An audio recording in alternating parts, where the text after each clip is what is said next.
Okay, go ahead. Good evening.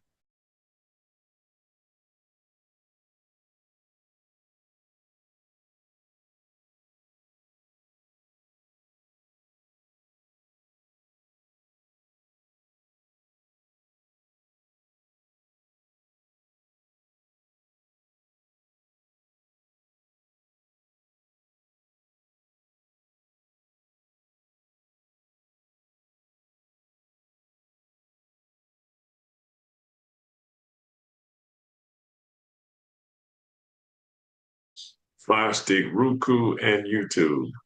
So we'll get right at it there. Okay, good evening, everybody. I hope all is well with you. We are going to start with our normal host roundtable of information. And Mr. McIntosh, I will start with you. All right. Still gonna be moved for change to June. Right around. But yeah, Move for Change is having its 28th year Freedom is Not Free banquet, which will be at Shield. It's personal by Shielders. The doors open at 5:30 for social hour. 6:30 we will start the banquet. Um, our speaker has changed. We were going to get Jasmine Bernie Clark, but she's sending her assistant, Genesis Robinson, who will be our keynote speaker now because she had a conflict. Um, but definitely Genesis Robinson will be here. I talked to him again today to make sure that no more changes. So he definitely said he definitely will be here. Um, so again, that's Move for Change. Freedom is Not Free banquet. Um, June the 20th here in Pensacola on Savannah Street at It's Personal by Sheila's. Also, we planning to be protesting move for changes and intend to protest some of the things that are going on, whether it be at City Hall, to address some of the issues that the cuts and all of that that are taking place, the laying off of federal workers, and uh, we need to be out protesting and letting people know that we disagree with that, what is taking place, the different agencies that are being cut, such as Veterans Affairs and veterans being laid off who have served in the military, who should have still should have first shot at anything that's going on. As a matter of fact, I believe that if you serve in the military should give you at least a down payment on a house. That's my thinking. Because if you're willing to put your life on the line, they ought to be willing to put something on the line for you. But I digress. Back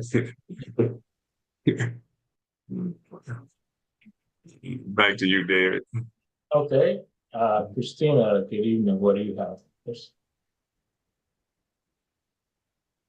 Hi, I am super excited to be here today. I just wanted to announce Happy Women's History Month, and I'm real excited about the Santa Rosa Women's Club is going to be joining with the Escambia County Women's Club on Saturday, March 8th, from 1 to 3 at the Tyrone Branch Library.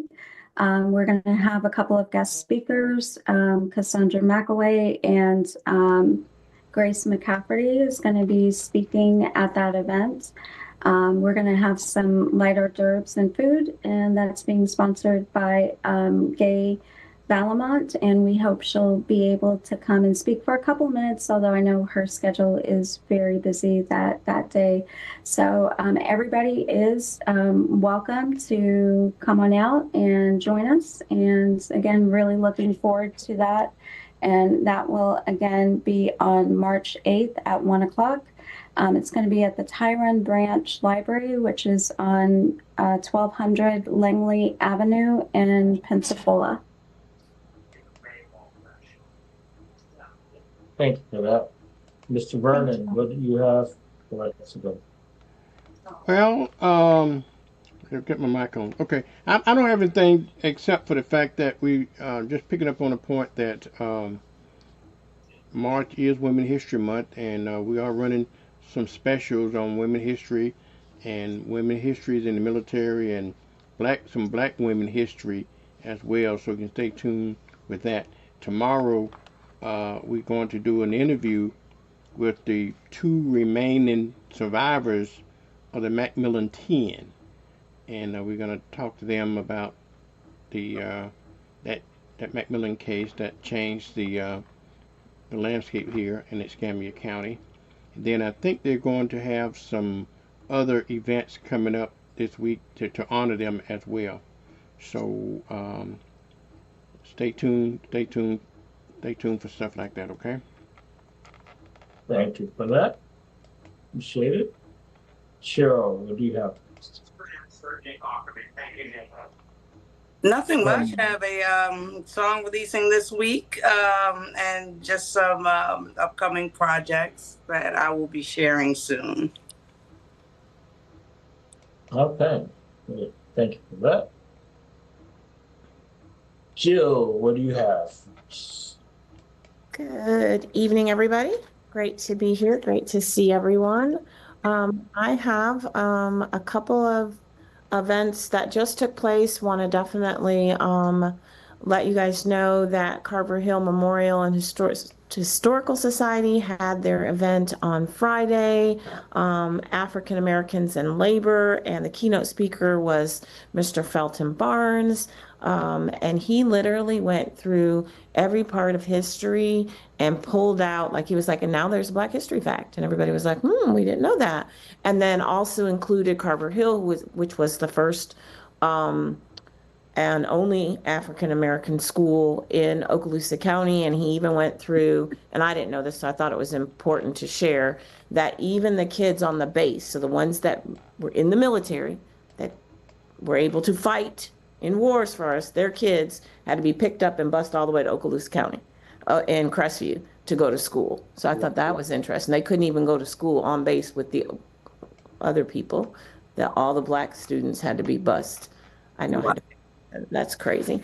So that event was great. And the Okaloosa Democratic Black Caucus was there. We got, I think, 4 vote by mail registrations. So we're doing the work. Graciously, Derek shared with us the faith-based voter guide that he did last year for Escambia County. So now Okaloosa County has it. Many of the pastors were like, yes, absolutely, we will share this information. We also were able to give the one-page flyer that we are now sharing across the 3 counties, Escambia, Santa Rosa, and Okaloosa, that goes over all the dates. Oh, he's going to share it. Okay. I would usually let him do the dates because it's his masterpiece, but he shares it with all of us because that's really what we do, and that's what we really need to concentrate on, is how do we take the information that each of us have and then collectively share it, organize it, and educate other people. And so these are the key dates. You want me to go over it because you have it up, or are you going to handle it? Okay. So March 11th in Fort Walton Beach and other places across Okaloosa County, there are municipal elections. Early voting is the 3rd through the 7th, which, mind you, is tomorrow.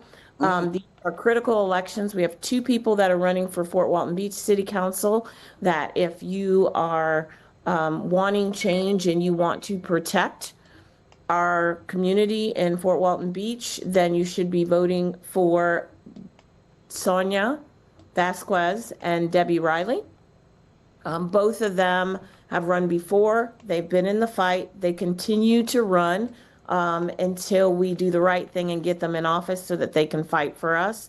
Again, that election is March 11th. And then, of course, we have our special general election. And we tell you every week how imperative this is. We've had some exciting things happen. People from all across the United States that are picking up the phone and saying, how can I help? They're doing postcards. We know for sure there's 140,000 plus postcards that have gone out, not from Okaloosa, Santa Rosa, Escambia, and Walton County, but from across the United States. We know that phone banking is taking place. We know that texting is taking place. We're doing the work, but then it's great to see that it's finally like clicked into everybody how important it is for Gay Valamont to be elected for Congressional District 1 and Josh Wheel in Congressional District 6. That will make the House neutralize. That means if it's not a good bill and it's presented and it doesn't pass, then it automatically dies. There is no saving grace by the vice president in the House. And so it's so very critical. We ask, I said to myself I was going to do this. So I'm going to say it on here and I'm going to commit to do it. I'm going to make phone banking calls every day in the month of March, which luckily I did yesterday and today. So I can say that since it's already the 2nd. And so that is, even if you just decide it's on a dialer, it's already paid for. We have the Air Force PAC is paid for it for Escambia County, Santa Rosa County, and Okaloosa County. It doesn't take that long to do, and it dials for you, and you only get people that are actually answering the phone, so you don't have to worry about leaving a message because they've got that handled too. We've got a voicemail that goes to anybody who doesn't answer. And so I would say if it's not, what is that? I'm talking too much? No, saying you get my wonderful voice. Oh, you get Derek's, what? I'm like, you get Derek's wonderful voice in Escambia. You get a wonderful voice in Okaloosa, because I'm not sure if it's mine or Steve's. We redid it. And then who do you get in Santa Rosa? Is it you? Your one run or BJ? BJ. Okay. And BJ's wonderful voice in Santa Rosa. You just threw me off that whole, I'm like, what? What does that have to do with what I was saying? Voguing. But what I was saying is it would be great if everybody could commit to something. And maybe it's not phone banking, because some people don't like it, although right now it's super easy because it's just vote by mail chase. But if it's not phone banking, it can be texting. It can be postcarding to a certain point. It can be volunteering. You can be the driver for the people that are going to knock doors. If you don't want to actually knock the doors, you can just be the driver. It's fun. In Okaloosa County, we are doing phone banking and texting every day, and we are doing canvassing on Saturdays, and some of us go out on Sundays. We're not quite as organized as Escambia County. And then he put my thing back up here. So early voting locations in Okaloosa, thank you, sir, are on the screen, but I will read them in case you cannot see the screen. At the Supervisor of Elections headquarters, the one in Wilson Street in Crestview, also the administration building, which is the other Supervisor of Elections office. We're fortunate enough to have 2 on Eglin Parkway, the Crestview Library, the Destin Community Center, and then the Niceville City Hall. All of those will be open. Early voting is 10 to 6. If you have any questions, you can call the Supervisor of Elections office at 850-689-5600. You can call any of us. We will help you, whether it's Santa Rosa, Okaloosa, Escambia. We have all of each other's information. And again, what I would say the best thing is that we all work together. The other thing I want to share is 2 other things. In Okaloosa County, they have just opened up a new scholarship. So if you have kids that are seniors, there is a new scholarship that is opened up, and they are 2 Okaloosa County school districts. They receive Florida prepaid 2-year college scholarships, and you can submit your information Friday up until Friday, March 21st. And they have some criteria. And if you're interested, feel free to contact me, or you can contact the supervisor, the superintendent, Marcus Chambers, in his office for that information. And then lastly, there is a organization and a place in Crestview called the Crestview Resource and Community Development Center. I have been working there with them, helping them get things together, along with Tamara Moon and others. Dr. Cheryl Perry, who is actually from Milton, is the director. And they have so many resources. And on the 25th, they are doing a pizza luncheon for International Day of Happiness. So we're inviting everybody over to stop by, get some free pizza, and then learn different ways to continue to be happy. But more importantly, we had a gentleman that came in, and I'll just tell the story and then I'll stop talking for a moment. But he came in, he was homeless. And so with the help of the information that we had, we were able to call and send him to a job interview, which he received the job. He came back to tell us, and at that time, Bridgeway was coming through the door. So we got him partnered with Bridgeway. Bridgeway got him a place to stay overnight, get a shower, a bath. He's staying there, and it's right down the street from his job in Fort Walton. So he was a one-stop shop, able to come in and say, hey, I'm homeless, I have no job, I want to work, contrary to what most people believe. And we were able to do that all in one day. And so that's just one fabulous story of how we're helping individuals. You can come from Escambia, Santa Rosa, Okaloosa County. This one is in Okaloosa County, but we have some partners that we use out of both of those counties.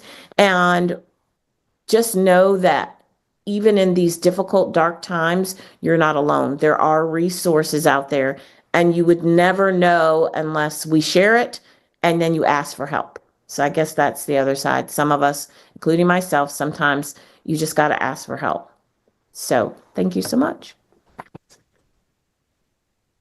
Okay, thank you for that, Jill. I guess what I will share a couple things. We were fortunate enough here in Pensacola to attend the protest today at the Graffiti Bridge to stand with those wildlife and park rangers who have come under recent attack by Elon, President Musk, and Donald Trump. And so we were fortunate enough to stand there. They had a good showing. I'm not sure who put the event on, but it was a great turnout. It should be on the VER. You can see it there if you need more information, but it was great. I do know that I was fortunate enough to connect with the president of the Letter Carriers Union, who has asked for us to support him on their protest. They will have more to come on that, but it will be tentatively scheduled for the 23rd of March. So please keep an eye out for that. If you understand why they're protesting, is because Donald Trump wants to eliminate the Postal Service and put that under his administration. So that's what they will be doing there. Tomorrow at 4:00 p.m. at the corner of Garden in Palafox, there will be another Pensacola Stands with Immigrants protest. Again, we are in this together, so we will do all that we can. That one is sponsored by La Costa Latina, the Pensacola Liberation Center, Latina Media Gulf Coast, and the Party for Socialism and Liberation. So we will be staying there. If you can, please try your best to attend. That is tomorrow, which is Monday, at 4:00 p.m. at the corner of Garden and Palafox. As I will say, as Jill said, we need your help getting things out. So what I will do is, as we know, is we have a couple of things that are going on, and one of which I want to make sure is we need help getting out the vote. So if you are in Escambia County, we certainly would need your help phone banking. We also need your help texting or responding to text messages, rather. Super simple. You don't have to even use your phone. You just have to use your computer and just respond to messages as they come. And then we have canvassing opportunities. We do that every Saturday and Sunday with the Escambia County Democrats. We do that from 1:30 p.m. We gather at 1:30 p.m. for a quick, brief instructions and tutorials. If you don't need them and you have a team, You can go out immediately once you get your turf assignment and start hitting the pavement. We do about 30 doors for turf. So it's not a long commitment. It's just knocking on, and you're knocking on friendly doors. A lot of people have been great and willing to, and glad that they're coming out. We just came from doing so today, way up on Highway 97 and 297 in Pensacola today. So,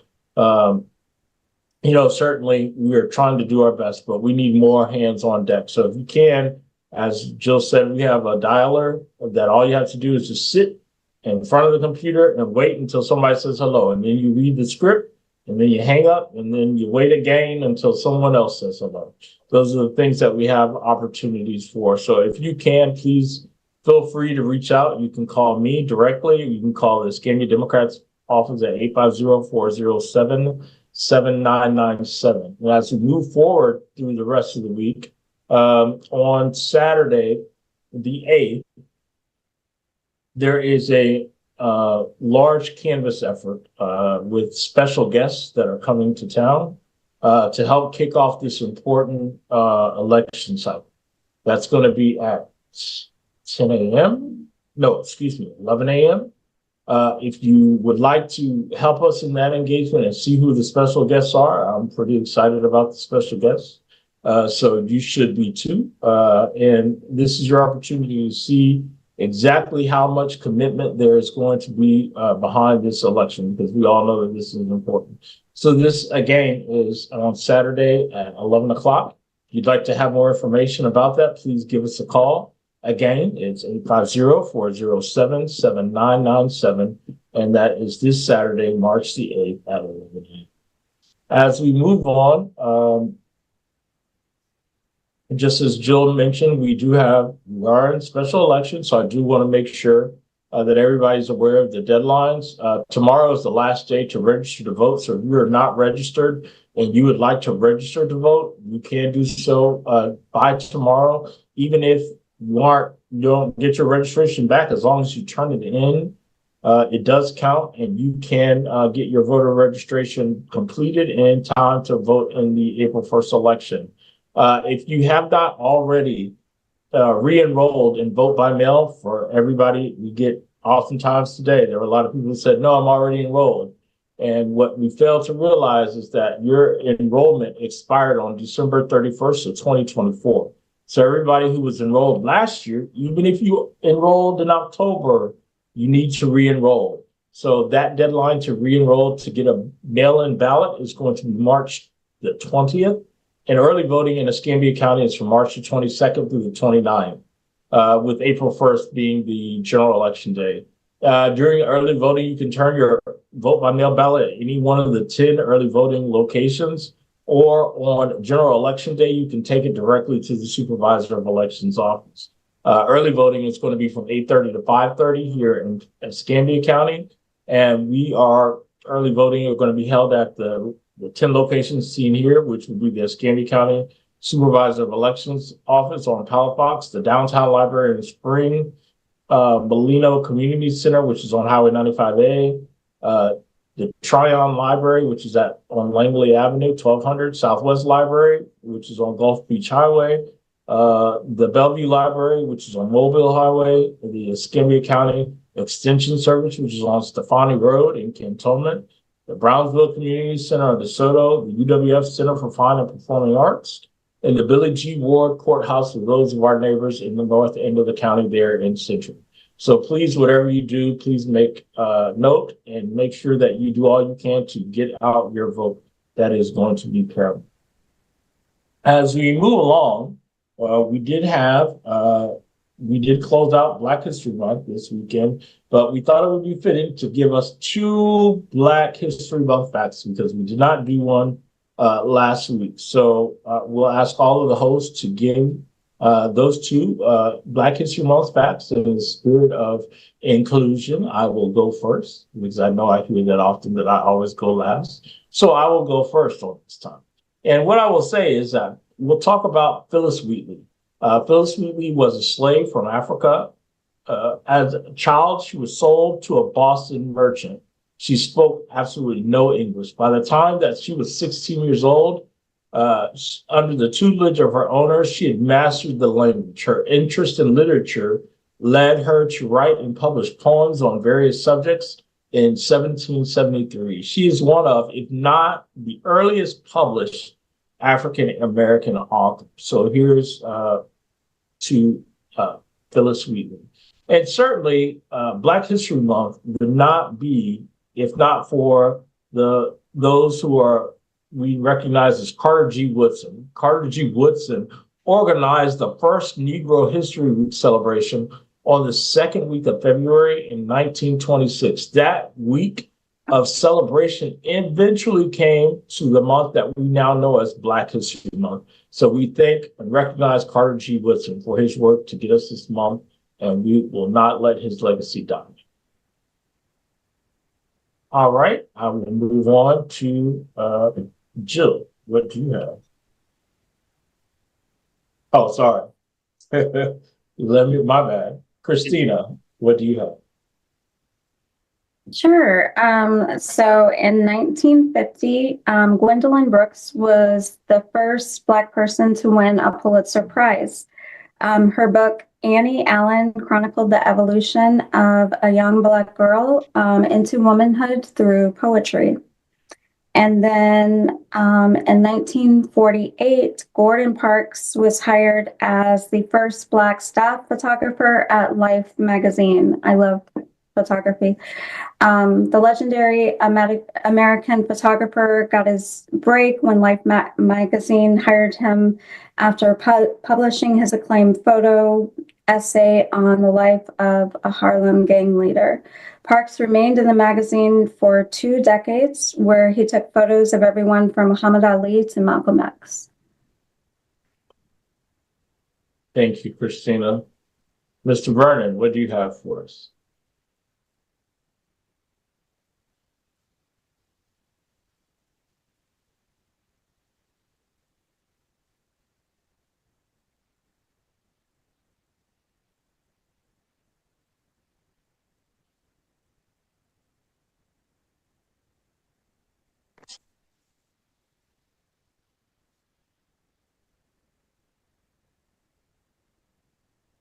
Patricia Bath.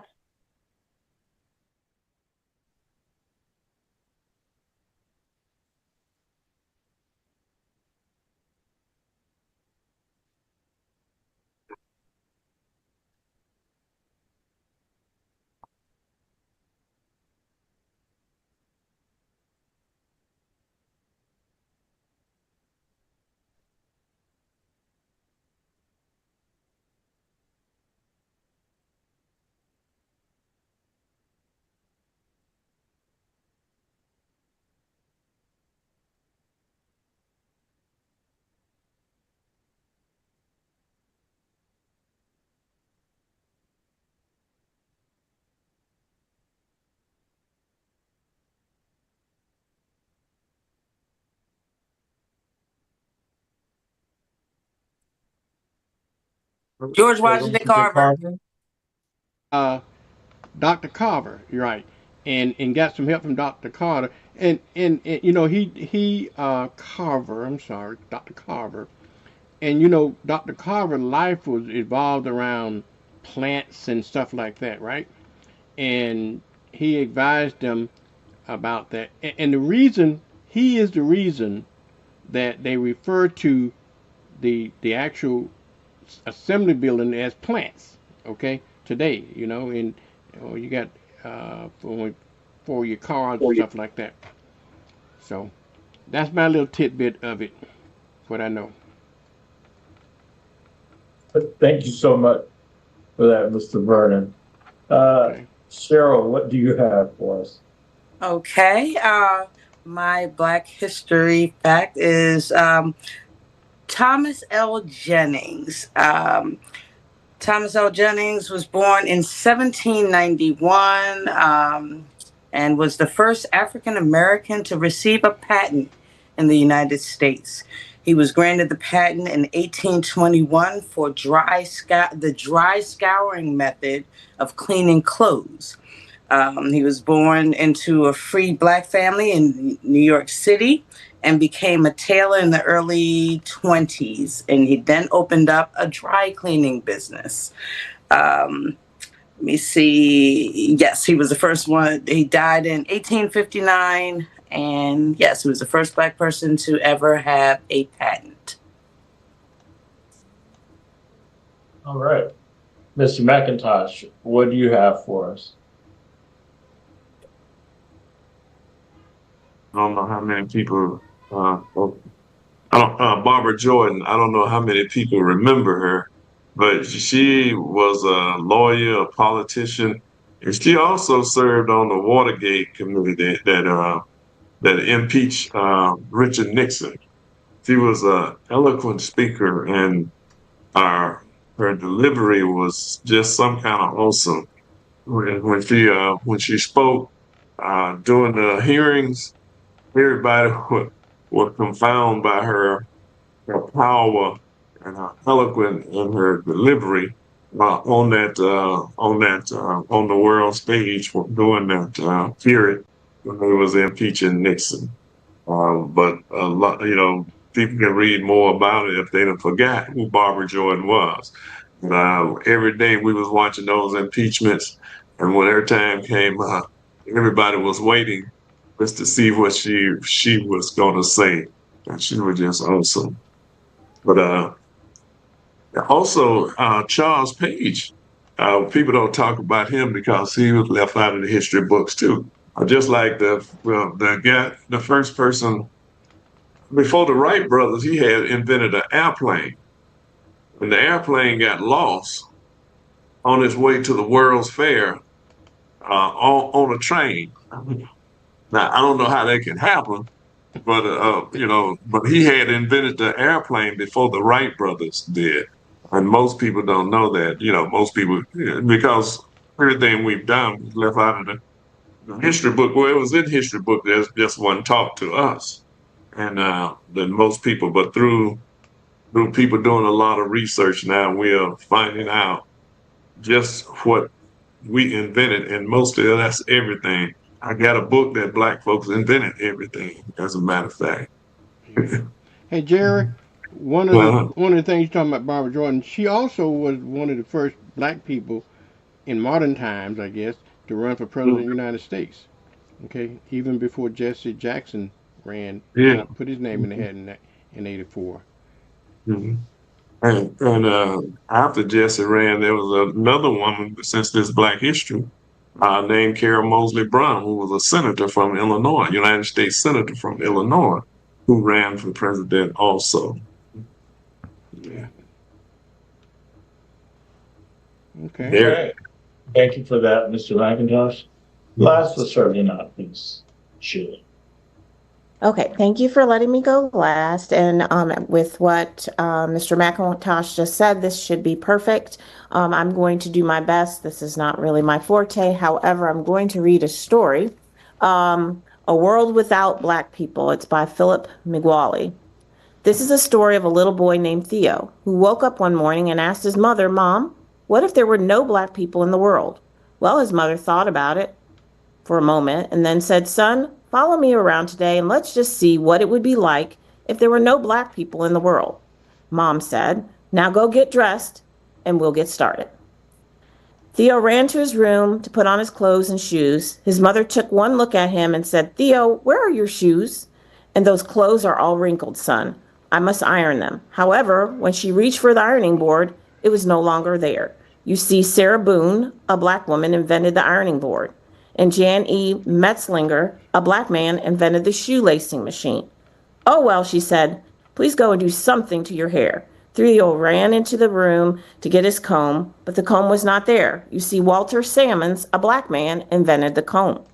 Theo decided to just brush his hair, but the brush was gone. You see, Lydia O. Newman, a Black female, invented the brush. Well, this was a sight. No shoes, wrinkled clothes, hair a mess. Even Mom's hair, without the hair care inventions of Madam C. Walker. Well, you get the picture. Mom told Theo, "Let's do our chores around the house and then take a trip to the grocery store." Theo's job was to sweep the floor. He swept and swept and swept. He reached for the dustpan. It was not there. You see, Lloyd P. Ray, a Black man, invented the dustpan. So he swept his pile of dirt over in the corner and left it there. He then decided to mop the floor, but the mop was gone. You see, Thomas W. Stewart, a black man, invented the mop. Theo yelled to his mom, "Mom, I'm not having any luck." "Well, son," she said, "let me finish washing these clothes and we will prepare a list for the grocery store." When the wash finished, she went to place the clothes in the dryer, but it was not there. You see, George T. Salmon, a black man, invented the clothes dryer. Mom asked Theo to go get a pencil and some paper to prepare for their list for the market. So Theo ran for the paper and pencil, but noticed the pencil's lead was broken. Well, he was out of luck because John Love, a black man, invented the pencil sharpener. Mom reached for a pen, but it was not there because William Purvis, a black man, invented a fountain pen. As a matter of fact, Lee Burridge invented the typewriting machine, and W.A. Levett advanced the printing press. Theo and his mother decided just to head out to the market. Well, when they opened the door, he noticed the grass was as high as and very tall. You see, John Burr, a black man, invented the lawnmower. They made their way over to the car and found that it just wouldn't go. You see, Richard Spikes, a black man, invented the automatic gear shift. And Joseph Gamble invented the supercharged system for internal combustion engines. They also noticed that the few cars that were moving were running into each other and having wrecks because there were no traffic lights. You see, Garrett A. Morgan, a black man, invented the traffic light. Well, it was getting late, so they walked to the market, got their groceries, and returned home. Just when they were about to put away the milk, the eggs, the butter, they noticed the refrigerator was gone. You see, John Standard, a black man, invented the refrigerator. So they just left the food on the counter. By this time, Theo noticed it was getting mighty cold. Mom went to turn up the heat, and what do you know? Alice Parker, a black female, invented the heating furnace.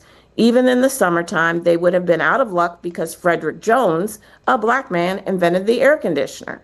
It was almost time for Theo's father to arrive home. He usually takes the bus, but there was no bus because its precursor was the electric trolley invented by another black man, Albert R. Robinson.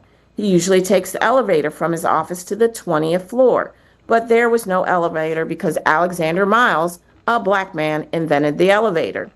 He also usually dropped off the office mail at nearby mailboxes, but it was no longer there because Philip Downing, a black man, invented the letter drop mailbox, and William Berry invented the postmarking and canceling machine.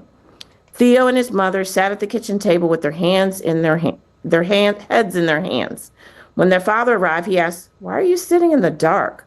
Why? Because Lewis Howard Latimer, a black man, invented the filament within the light bulb. Theo quickly learned more about what it would be like if there were no black people in the world, especially if he were ever sick and needed blood. Dr. Charles Drew, a black scientist, found a way to preserve and store blood, which led to starting the world's first blood bank. Well, what if a family member had to have heart surgery? This would not have been possible without Dr. Daniel Hale Williams, a black doctor who performed the first open heart surgery. So, if you ever wonder, like Theo, where would we be without black people? Well, it's pretty plain to see we would still be in the dark. I love it. I love it.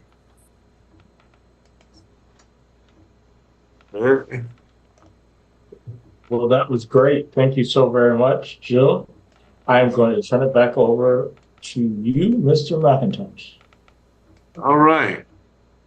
Just want you have to definitely talk about this. Who saw the Fiasco. humiliating?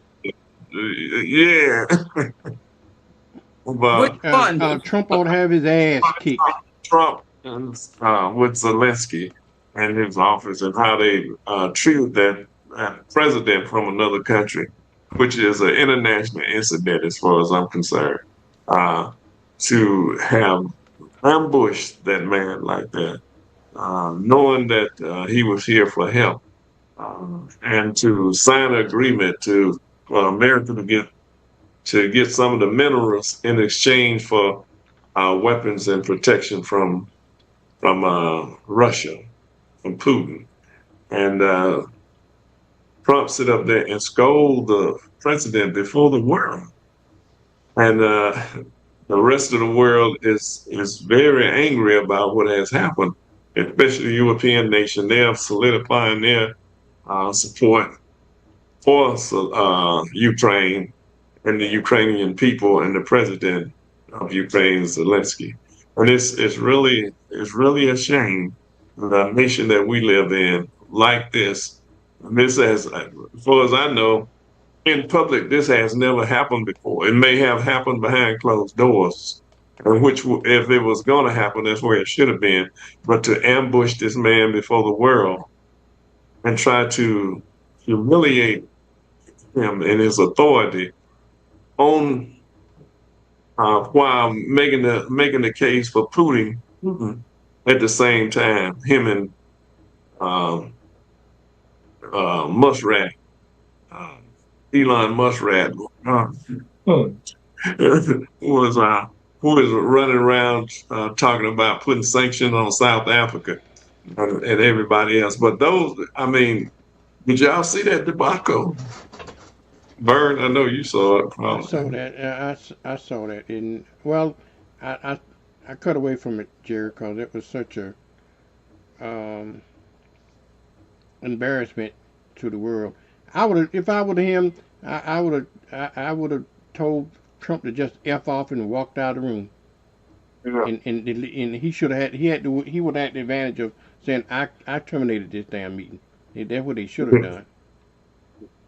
Well, But I know he's trying to be respectful of the ways he did. But again, I'm not surprised by that bastard what he's done. yeah, because he what he doing is treasonous because he is fighting for Putin against a democracy, and the rest of those democracy over there are saying, wait a minute, hold up, you know, we don't want America to give Ukraine to Putin's. And because if you do, they are saying, you know, what about Portland? What about all those other countries right there next to Ukraine, right there with Ukraine, which was called the Eastern Bloc at one time, and that most of those countries people don't even to talk about. But the sad part was to see him sit up there, him and J.D. Vance, and ambush this man like that, and you know, and the world is watching. And definitely Putin them on their national media, they were saying they was happy about it. They was doing it with glee on their face because they knew that Trump was helping them. Yeah, because that was the whole setup. The setup was to help Putin so that Zelensky would be forced to not be reelected or have to resign his presidency so that Putin could easily take over Ukraine. But in a shocking turn of events, he was reelected unanimously. So the effort failed, and now they look like boo-boo food. So. On top of that, you had, I don't know if there was, it might have been one Republican senator that spoke out against what Trump has done. And if, and the people around the world think that, they think we are just as sick as Trump, because a lot of the things that Trump is doing, the Republican House and the Republican Senate are doing nothing but rubber stamping it and turning the country into an authoritarian country. And they are the worst kind of cowards, political cowards in the world, because they won't do nothing to help save the country. Christina, what's your thoughts?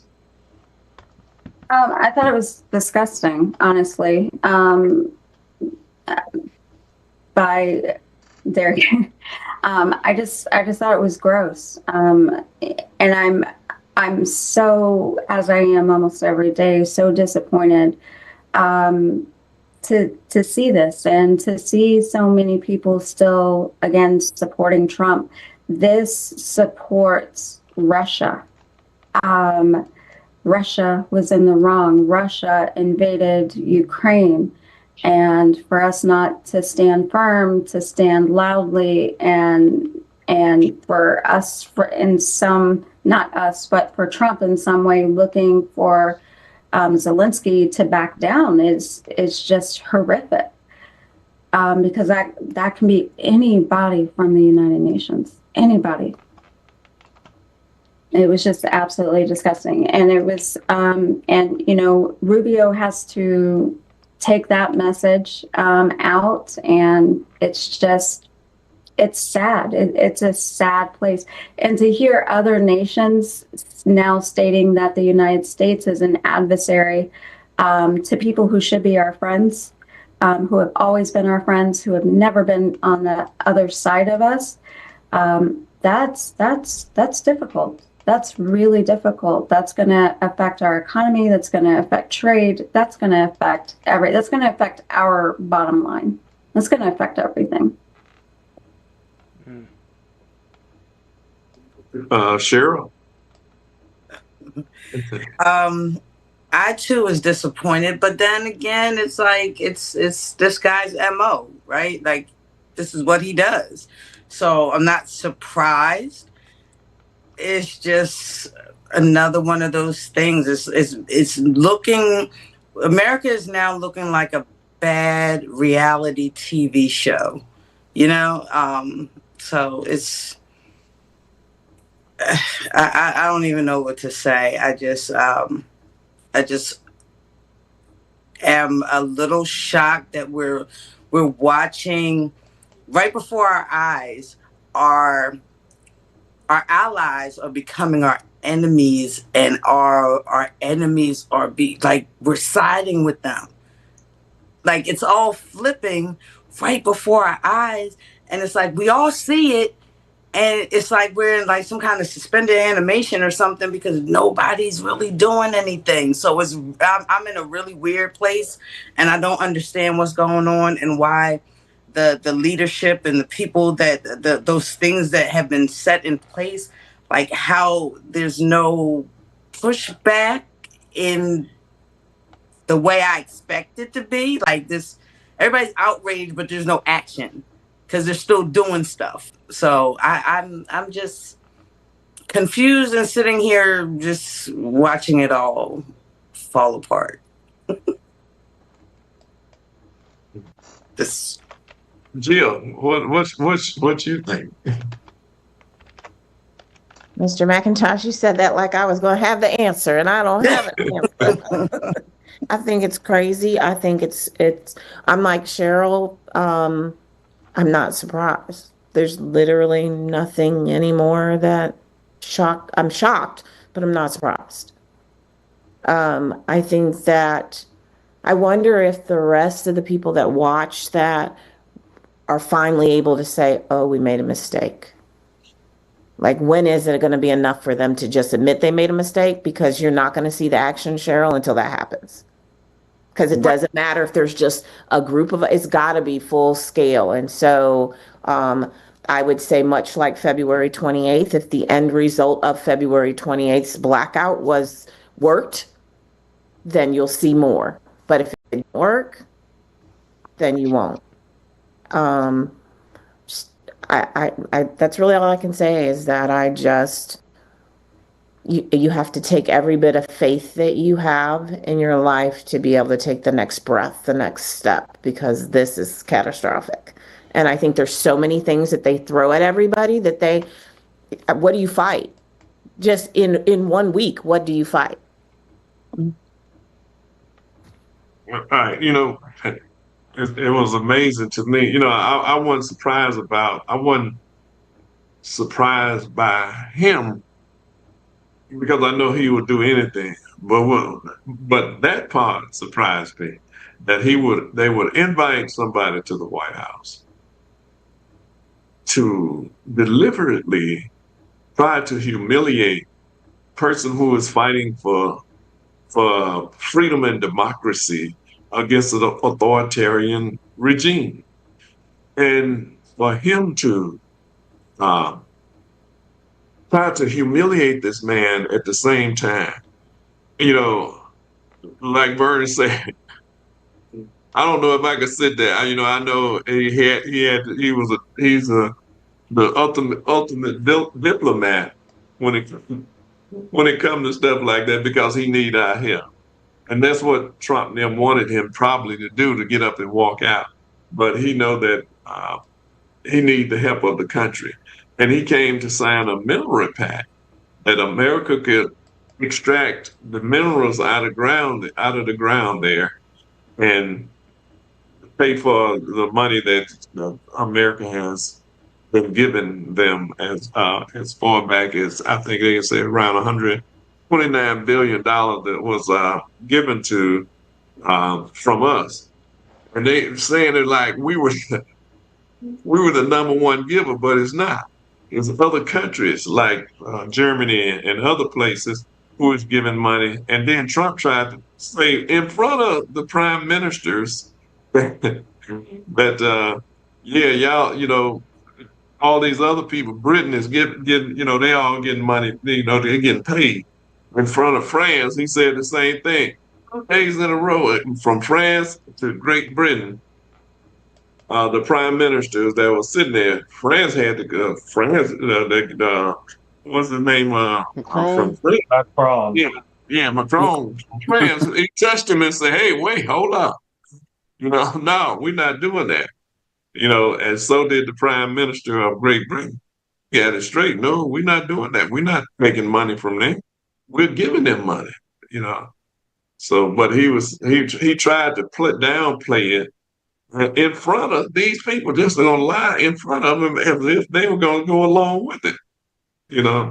But to try to humiliate another president, even if you didn't like him or you didn't support him, it should have been some kind of decorum.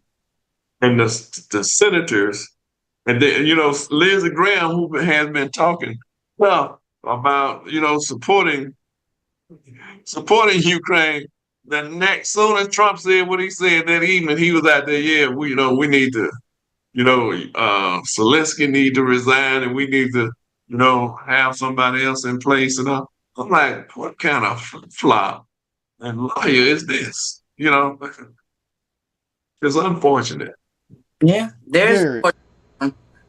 I know you don't expect anything of that little sweet girl from South Carolina, do you? He nothing but a wussy, okay? He just follows suit, okay? Whatever the wind blows, he been with it, okay? So I didn't expect nothing out of that little girl, Lindsey Graham. That little girl, Lindsey Graham. Do you keep saying little girl? Is that what Yeah, I call him a little girl, a little sissy. Oh. Yes.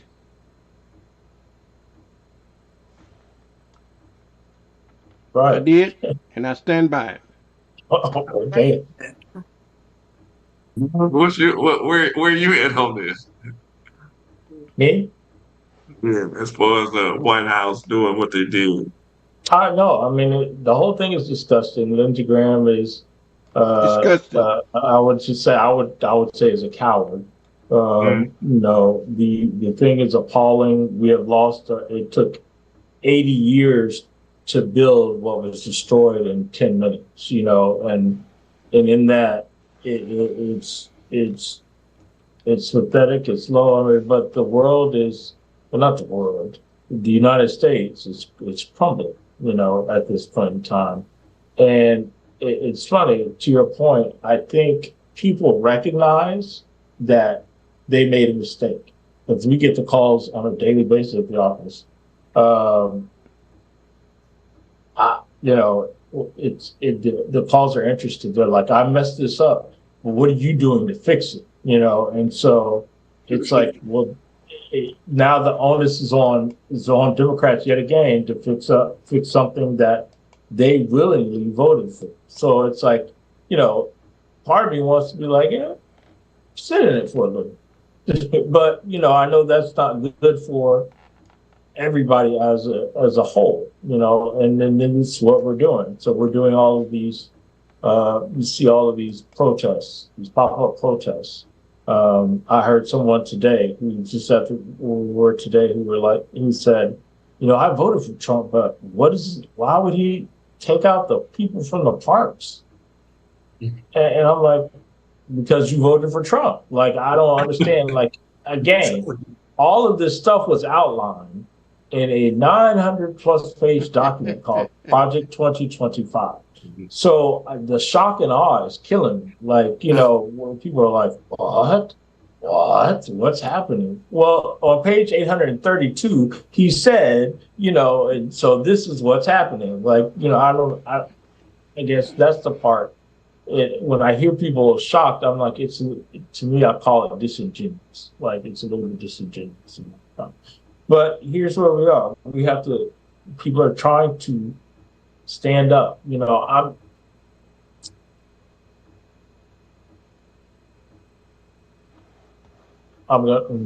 Yeah. So what I will say is, What are you gonna say? So that look though, what are you? I was going to say something, but I'm gonna walk it back.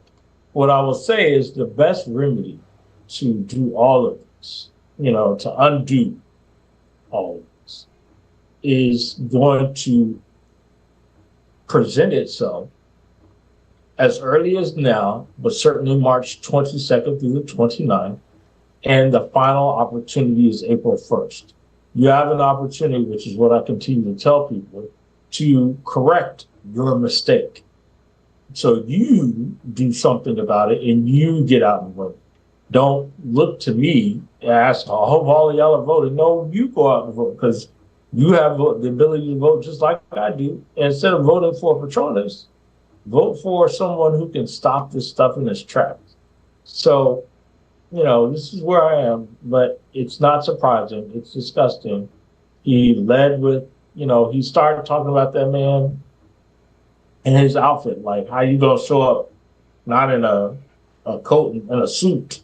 Hell, I wouldn't show up in a suit either. I don't respect you like that. Like, I'm surprised that man didn't show up in a MCM tracksuit. That's what I'm. Why didn't they say that about that damn Elon Musk? Or a Jeep, Adidas suit. Like, you hear me, Derek? Why didn't they say that about that damn Elon Musk? He showing that his shirt is too little. He showed that in a baseball cap many times. Why wasn't it an issue then? Is the other president? You all are confused.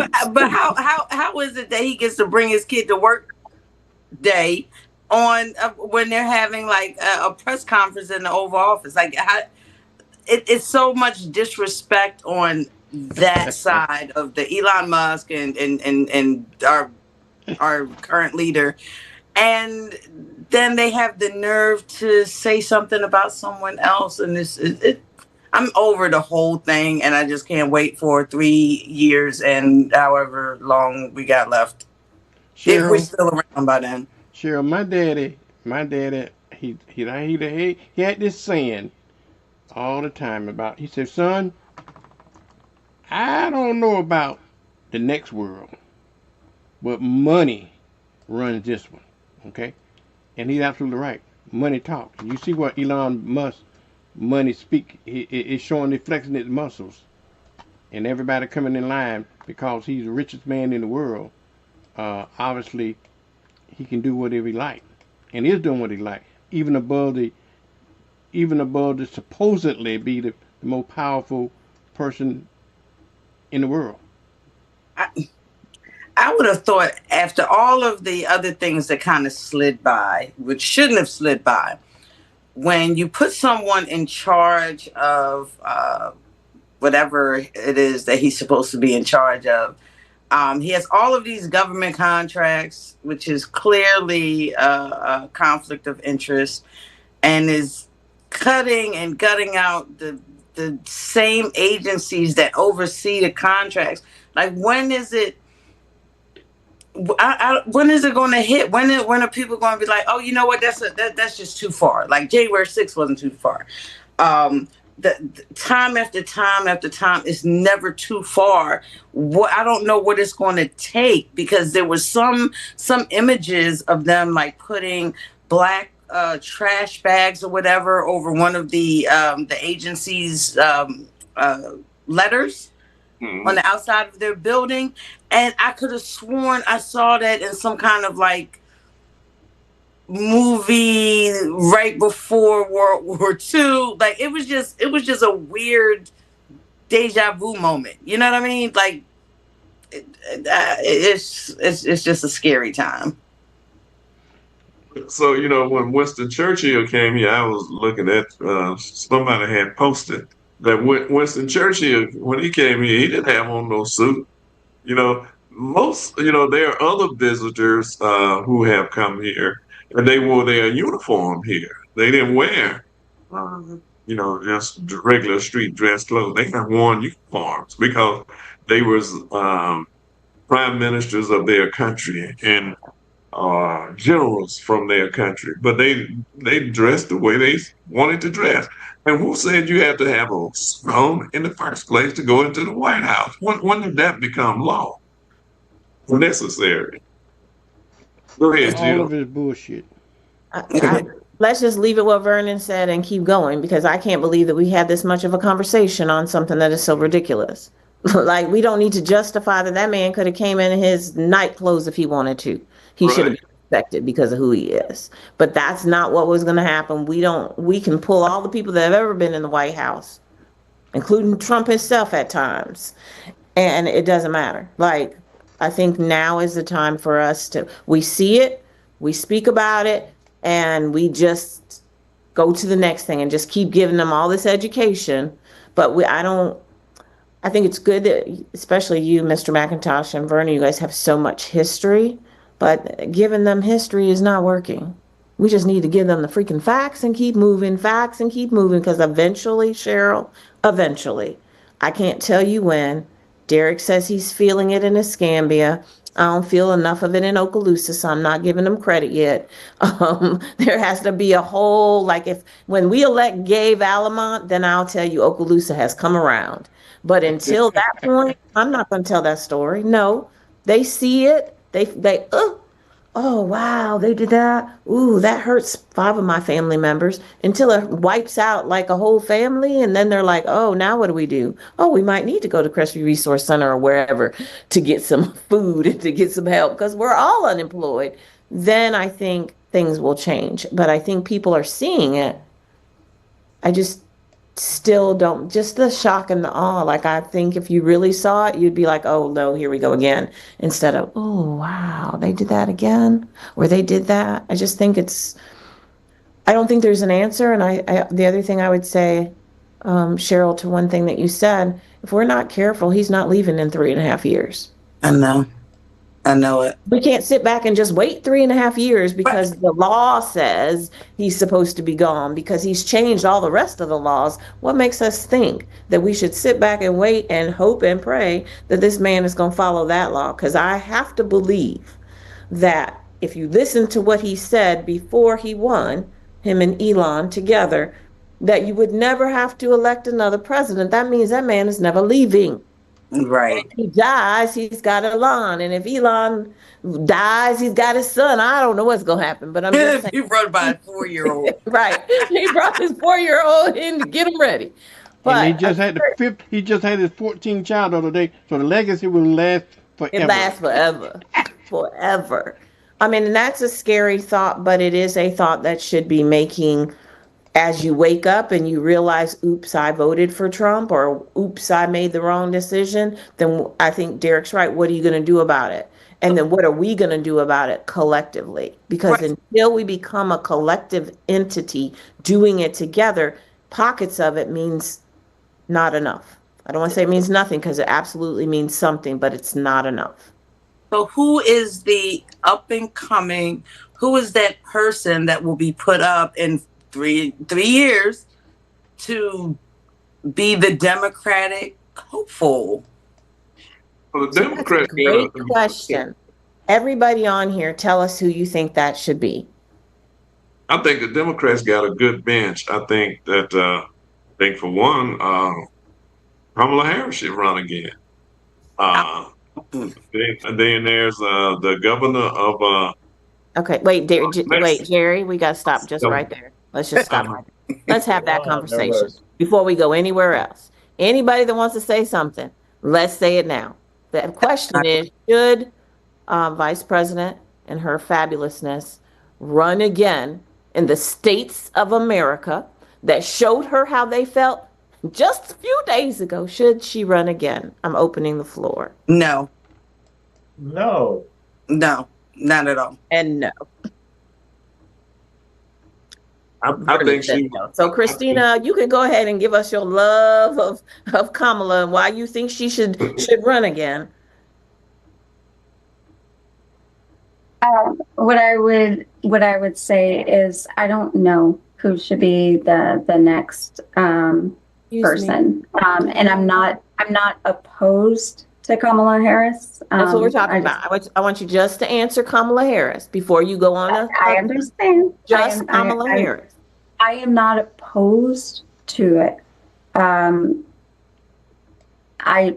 don't know that our country will have changed enough to elect her, if that makes sense. No, if you know that our country wouldn't have changed, then why be open to it? So it was, when we look at the popular vote, it was 1.7% of a difference in the popular vote. Is it enough to have changed by then at the end of 3 years? I don't know. I don't have that. How you win races. The popular vote isn't how.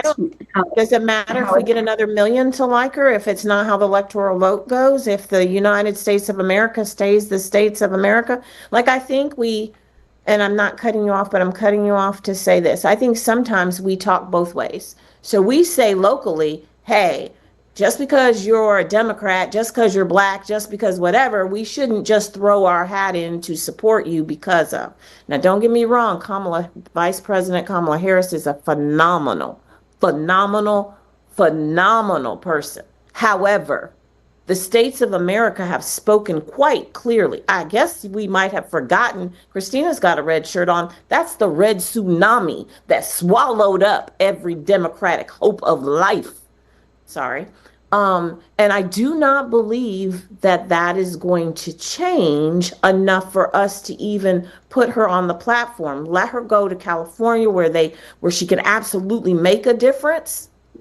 And then figure out, because Cheryl asked a very important question, who's on that bench? Who is it? And they need to be working now.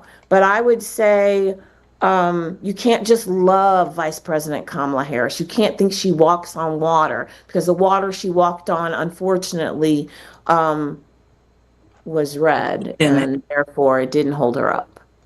And I think because she didn't, I believe time was not on her side then, because of the short period she had to run. People didn't really get to know her like they should have, even though she had been vice president under Joe Biden.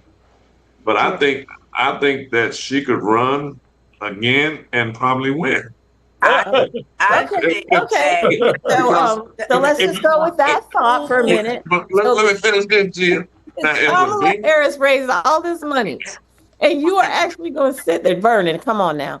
Come on, Vernon. I'm not ready for a Black anything. Demons burn. Obama to be in charge of it. I look at, and I don't mean to cut you off, but I look at the types of attacks, especially on Black women. Like they used to be men, or they just can't just be a regular person that went to college and had a career and is just going up the ranks. It has to be something else, and the attacks are just unreal. They are not ready for a Black person, let alone a Black woman. But they weren't ready for a Black man either. When President Obama, they weren't ready. And he damn near walked on water, and they weren't ready. And look what we're paying I won't say we're paying the price, but we are in the aftermath of a Black presidency. We are the 2000 all the way. What is that? 16 years? What are we on? 16? Right. No, I'm sorry. 8 years, 9 years. Yeah. We are off of that, and we still his thing is reverberating through everything that we are doing. They had such a visceral response that they said no. We instead of going Black, we're going alt right wing white. No Negroes allowed. None whatsoever. Not even and we have I know we're talking about 2028. That fool down in Lee County, the congressman from whatever congressional district that is, Lee County, Byron Donald said, "Oh yeah, I'm going to be governor." If these folks in Florida finna say, "Oh no, hell, you're not." Watch, I don't care if you do have an R behind your name, it ain't gonna be you. So, like, at what point do we say black? You know, I know we're focused on black women in the attack, and I agree wholeheartedly. But they ain't gonna put a black man either. Like, so, you know, I would love to see Hakeem Jeffries.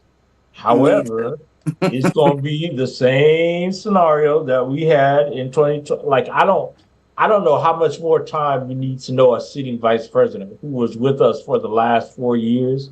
But saying, Right. I don't really know anything about her. Now, granted, one could argue, well, who knows the vice president in any capacity, right?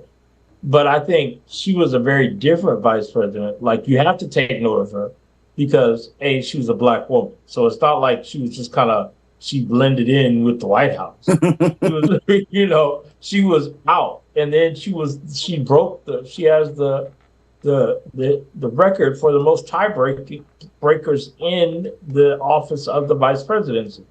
So, like, it's not like she was just chilling and, you know, you ain't really see her. She was out and about. And so now, you know, to say, okay, well, we're going to give her 4 years for us to get to know. That lady raised $1 billion in a short period of time for her campaign and still lost. Like $1 billion, and that wasn't enough. Like, she has the record, if I'm not mistaken, she has the record for the most money raised in a campaign election, a presidential campaign cycle. $1 billion is a lot of money. And they still said, oh, it wasn't enough that they spent. Not only, I'm sorry, she raised $1 billion and spent $1 billion and 20 million because she's 20 million over, right? Like, in the hole. So it's still like, that was still like not enough. So I don't know what more we can do. You know, like, this was the election cycle. I mean, I don't know. Maybe I'll say this. After April 1st, if I see like this great tide of people come out and say, oh no, in Florida, we have seen this first, month of a Trump presidency, or the first 2 months of a Trump presidency, and we want nothing more to do with this. And they turn out and people in massive waves, and all of a sudden we see Gay Bellamont to Congress. I might be able to revisit the Congress. Well, no, because she's still black. You know, white. What are you talking about? That's why I just realized she's still black. So never mind. Oh. You know, like, I don't know. I just don't. So we know that Vice President Harris, former Vice President Harris, is not going to be a viable candidate because the nation is just not ready for that. Even though she's way more qualified, we know that. She has the experience as a prosecutor. Like, she at least knows the legal system, and not being on the other side like our current president of the legal system. But they're just not ready. So meaning the country is just not ready for someone who looks like her. Who then, because I have some ideas, but who then does the panel think would be good candidates to put up for, to run for president next term? Well, who is your idea? Yeah. I was gonna say, and then go back to Jerry, because I cut him off and he had somebody else and I stopped him. So between the two of you, you guys please share. But I wish, Mr. McIntosh, that I could have, my heart says I want to say that, but my life that's on the line, and my children's life that's on the line, and my grandchildren's life that's on the line says we're not going to be stupid again. This time we're coming prepared, and we can't come prepared with somebody, Christina, that you love as great as she is, if the United States that we're trying to recorrect, because the states of America don't want it. And we have to start thinking outside of what's best for us and what is going to make the us's in the United States come together and coalesce, and it will not be, Jerry, in the next 4 years, a Black person. Well, Who is let the me. next person? Who's I, your I, next person? I was gonna say, Vice President Harris, Westmore in Maryland, governor, also Gary Newsom from California, and the governor of Philadelphia. I think those 4 people had a great shot at moving this thing forward for the Democrat Party. The mayor Now, of Philadelphia or the governor of Pennsylvania? Talking Which about one? Shapiro, the governor, Shapiro, the governor of Oh, Pennsylvania. Yeah, that's Pennsylvania. what I mean. And I think Westmore has a way of drawing people to him, the governor of Maryland, who is Black. Jill. I was like, well, maybe. Okay. But Jerry, do you remember that President Obama campaigned for Kamala Harris? Michelle Obama, who we all and campaigned for her. Then Oprah Winfrey. I can give you every Black person you want me to. Beyonce. Yeah, I mean, I can give them all to you, and it was not enough. So research I wish, but we can't wish anymore. We have to go with reality. I mean, if your reality, if our reality on here isn't clear, then how are we going to tell other people if we're still saying, you know what, just give us 4 years and we'll run Kamala again and it'll be better? What? It won't. But even at that, Jill, when I know there's no guarantees. Even Christina's with dying, the by the way, right now. white candidates, there's no guarantee that No guarantee, but at least and it might not even be a guarantee we have another election. Yes, but there definitely won't be one if we put somebody Black up there, because freezing up, Jill. See, they shutting Jill up already. Yeah, they shut you The Lord down. didn't want you to finish your sentence, Jill. Yeah, the demon spawn is. Oh, See, we told you. Look at that. see, Yeah, demon seed is minions are Something's trying to block you. It's the what's the people that listen to people? What's the people called? The NSA. Yeah. NSA done got Jill. 5 more to go, huh? Oh, Cheryl, who were you thinking about? I think a Newsom Buttigieg ticket might not be so bad. Vern, who were you thinking? Well, Jerry, I think none of the above. I think that we're gonna probably need somebody that's out of left field that they didn't see coming, just like Barack Obama came out of left field. Okay, I think that's what's gonna happen. People tired of what they're seeing. They want to see something fresh and something new, and I think that's probably my speculation is that they're gonna be somebody out of left field.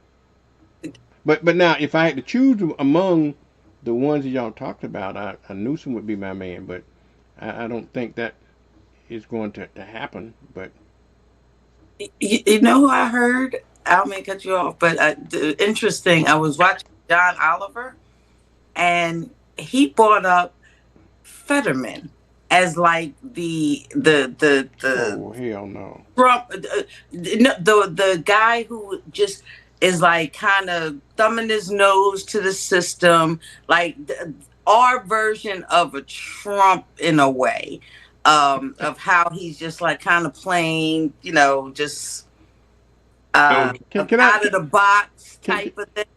I was like, can I take y'all for a side note and bring it back for a minute, okay? Can you imagine they're inviting Fetterman to the White House in his dress? Okay, we get back on subject now. Just something to think about. I just thought it was interesting. He went through a whole thing on his show, and it was like, But I still like Newsom for it. Yeah. So, Jill is right. back. So I think, according to the American people, okay, I'm gonna say this is not mine. These are not my thoughts. These are not my thoughts. These are not my thoughts. This is my interpretation of the thought. But I think, I don't know if which one is worse, black, from America's perspective, Wait a black, minute, Doge. huh? She just threw and looked like Doge behind Jill. No, it says DBCF.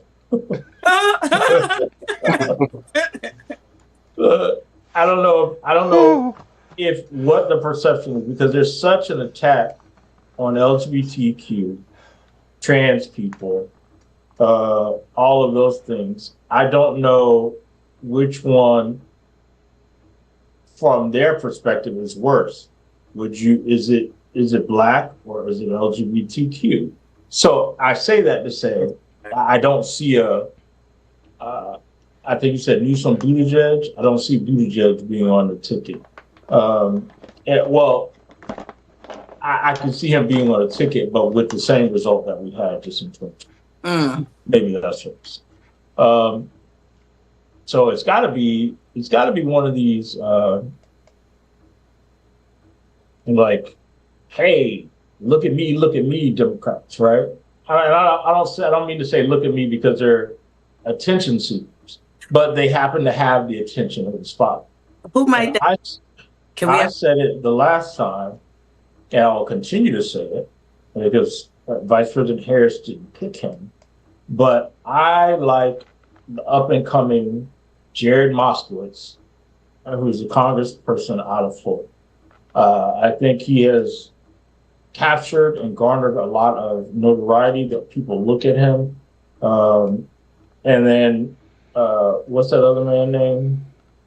The Chuck man, Chuck Schumer. Whether it's one of those folks, like it's got to be someone who is spotlighted, and not someone that we have to get to know or who is that, or where they come from. It could very well be Gavin Newsom. Like I'm absolutely not opposed to Gavin Newsom. I think the vice presidential pick will have to be just as strong as a Newsom. So, I hate that we always pick a president that is coming out and then this random person as vice president. People are like, who the hell is that? I think in this case, it's got to be someone who's established the notoriety so that we can focus on the issues and not have to focus on the notoriety. Right. So, every clip I see, my front runner, honestly, if I had to put someone of color, my front runner is neither Kamala Harris nor is it Hakeem Jeffries. It is Jasmine Crockett. That would be my front runner if I had to pick someone of color. But again, and you're right, Jasmine Crockett. But Jasmine Crockett would be the ticket if she would run. But it would still be difficult for her to run because they hate her because of her knowledge and who she is. Because she don't break down. I could already hear them. She's a little too black. Too black. That's what you're trying to say. Like, come on, man. Like they came at Kamala and Vice President Harris and former President Obama, and they weren't even like black. Like they were African American, but they were. I don't know how I could put this without sounding like but they weren't. Okay, all right, I'll shut up. No, I didn't mean to say shut up. I mean, like, I get what you're trying to say. No, I'm just saying, like, thank you. Like, I didn't have to continue. But they still, like, couldn't. They were non-radical. In other words, they were non-radical at all. Right.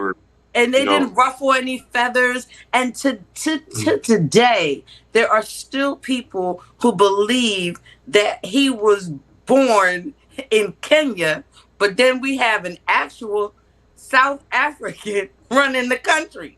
Apartheid, South African. Like, Mhm. Muskrat. yeah, I just can't.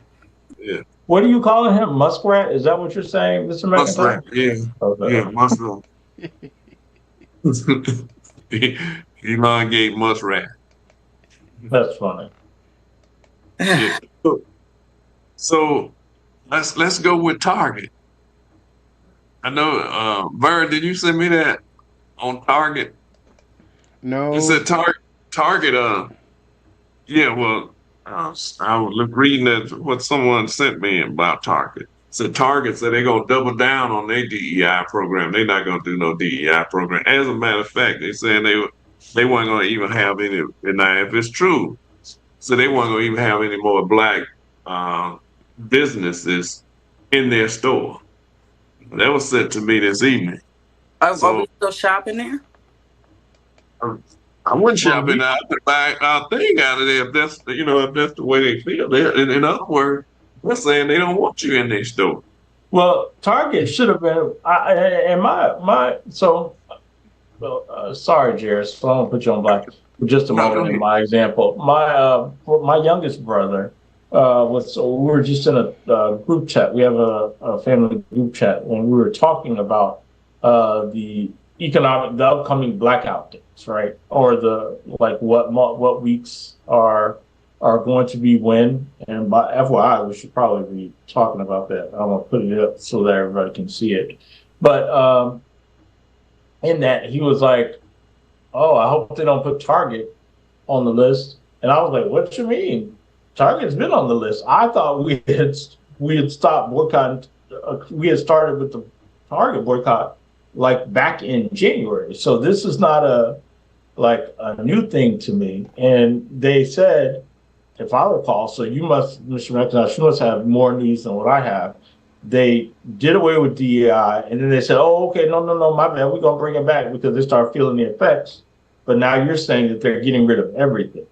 I don't know if that's the case or not, but it's not going to help. But to the point, it would do a disservice to them because their shareholders are suing them because they didn't realize the shareholders are saying they failed to disclose the economic devastation that the anti-DEI policies of Target would have on their earnings per share.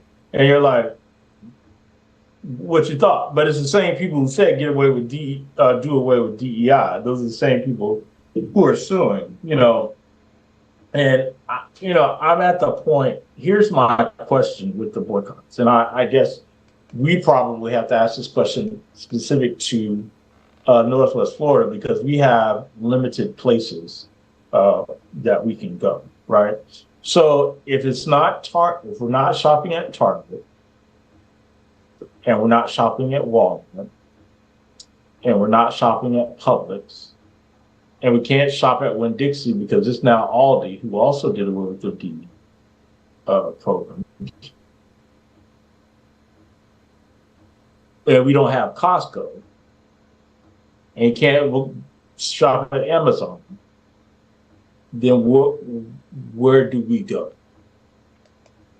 Yes, How do we do that? Do we commit to doing like what was that? Those folks in Mississippi when Medgar Evers' brother called for that economic boycott and those people drove 80 miles a day? Is that what we're calling people to do, to drive to Mobile to Costco? Like what is the alternative?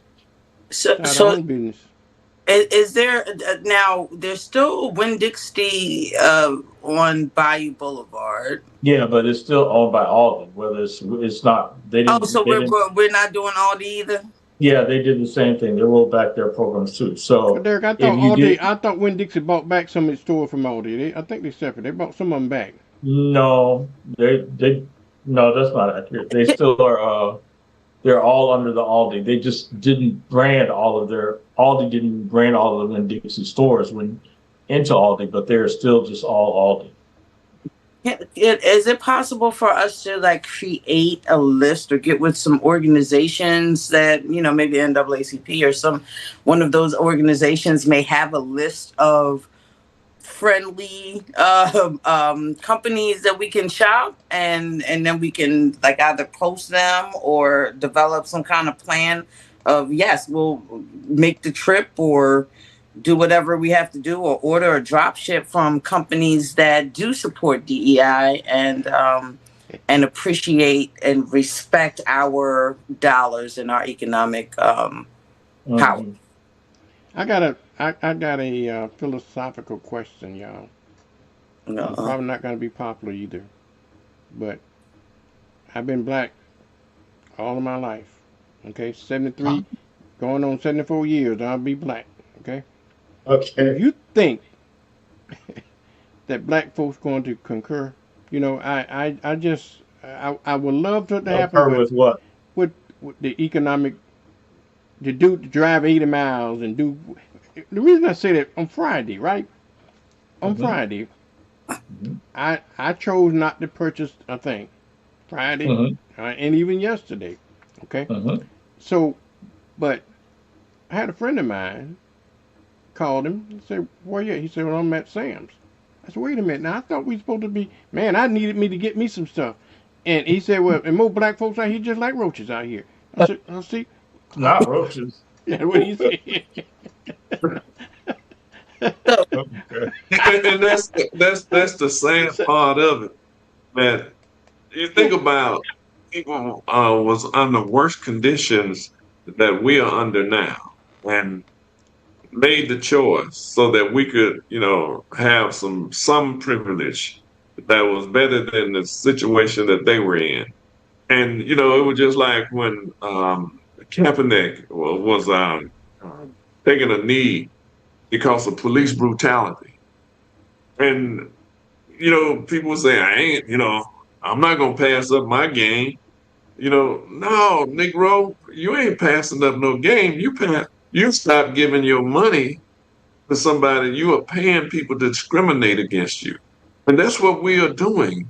If we go to Target, who have said out of the amount, if this is true, they are doubling down and ending Black and minority owned branding program.